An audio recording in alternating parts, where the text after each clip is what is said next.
Israel ने Hamas को पूरी तरह से अपने कब्जे में लेने का ऐलान कर दिया है और इसी कड़ी में इजरायली डिफेंस के 1 लाख जवान अब गाजा में जमीनी आक्रमण की तैयारी में हैं। वहीं दूसरी तरफ इजरायली सेना के हवाई हमलों से गाजा हर सेकंड में दहल रहा है।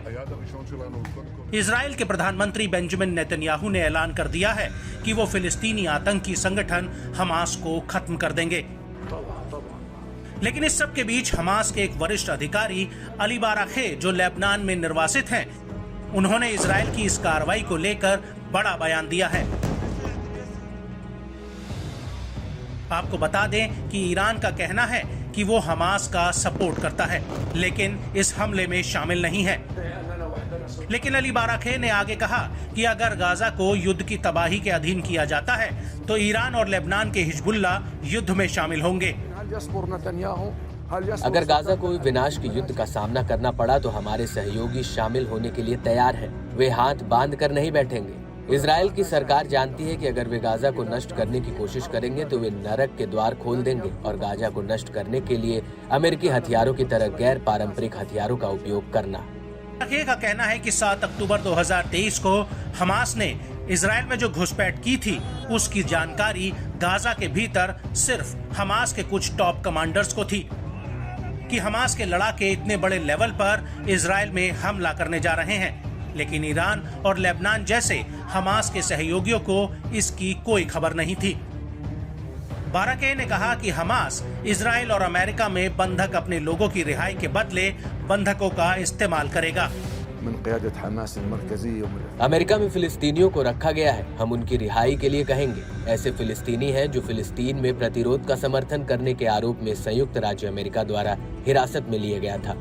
उन्हें अमेरिका में हिरासत में लिया गया था क्योंकि उन पर समर्थन करने वाले चैरिटी संगठन चलाने का आरोप था। गाजा में लोग घिरे हुए थे और गाजा में अनाथों की मदद करते थे। इसलिए अमेरिका ने इजराइल के अनुरोध के अनुसार इन लोगों को हिरासत में लिया और सजा सुनाई।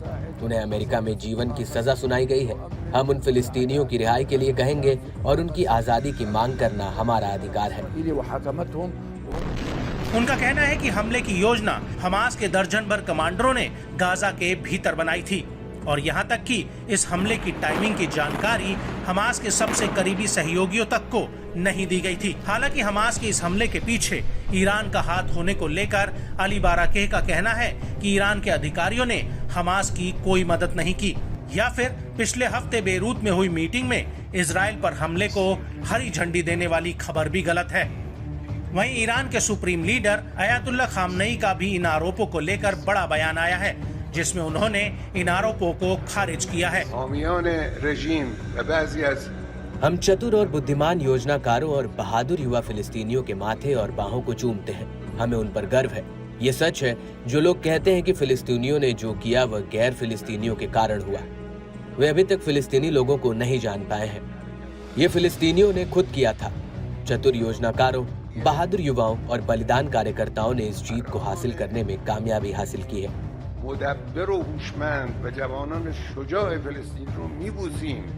वहीं हमास के अधिकारी अली बाराके का कहना है कि इजराइल में घुसपैठ को लेकर हमास के सिर्फ कुछ कमांडरों को ही इस बात का पता था।